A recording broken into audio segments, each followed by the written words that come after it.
something funny happens the further I get away from the building here at the church. At some point, I start to lose my Wi-Fi signal.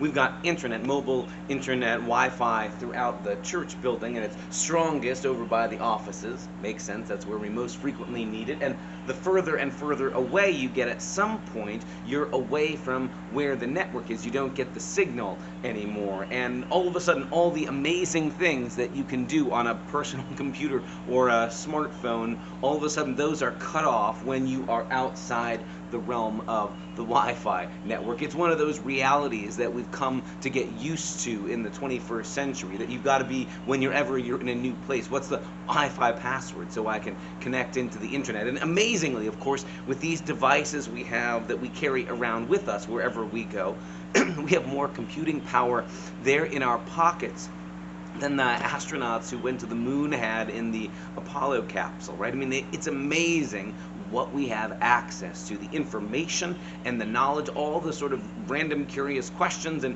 deep research you could be doing, all from the palm of your hand when you're connected. But when you get far enough away, you're outside the range of the signal. On the flip side, maybe a more natural analogy, all these beautiful plants that are growing here around me in the churchyard garden area do great as long as they're in the sun. But when I try and take a house plant inside and keep it inside my office where the windows are narrow and small and I don't always remember to give them enough water and they shrivel up. Here they get exposure, they're close enough to the sunlight, they thrive, they look beautiful, but taken far enough away from the light, away from what they need, and they aren't connected to life. They stop thriving. I want to suggest something like that is what Jesus has in mind when he uses this word that sometimes gets translated abide. He talks about abiding in him. He calls his disciples together his last night with him and says, abide in me and abide in my love, and I'll abide in you. It's this word that you use sometimes in ancient Greek to mean remain, to stay put, to stay where you are, stay connected. But remain can sound kind of solitary, kind of fixed, kind of stationary, kind of immobile, right? Like I suppose when I'm taking a nap, I'm remaining still, right? It's not like that. It's more stay in the place where you are connected to what gives you life. Last Sunday we heard in the gospel Jesus talk about it like being a branch connected to a vine, right? The branch is meant to flourish, right? To put out leaves and grapes and to live and thrive and be glorious, but that happens when it's connected to the life-giving vine, obviously, right? Well, in a way that's similar maybe. Now Jesus talks about abiding in him, and the references that come to our minds are maybe the way plants need to be in the sunlight in order for them to thrive, to live, to be more fully alive, or the way my device needs to be in range of a cell network in order for it to thrive and to do all the things it can do. When Jesus calls us to abide in him, it's not staying put in the sense of just sit with your hands folded and do nothing, but come to life because you are connected to me.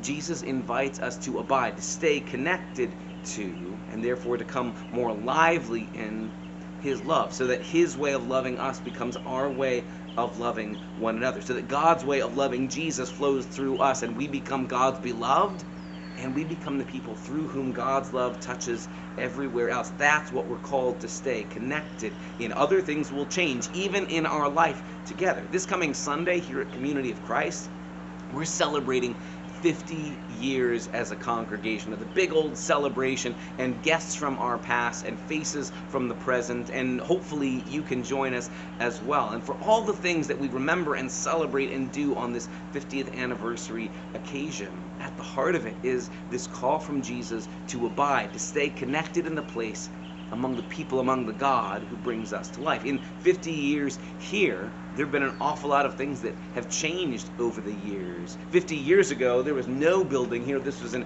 empty field, and there were dreams as the first beginnings of the congregation met in the high school cafeteria once a week. And then eventually, this space became their worship space. And now, with other additions in more recent times, this space has become the fellowship hall at Community of Christ, and there's a brand new worship space back there as well. And who knows what will happen in the future.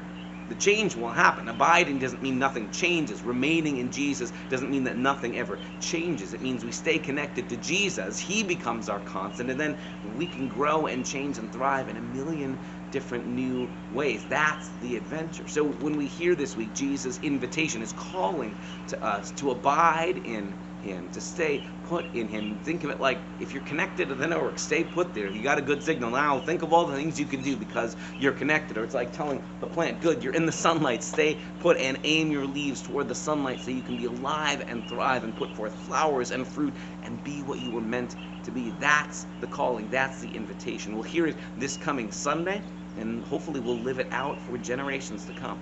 Join us this Sunday for that celebration and that conversation. See you then.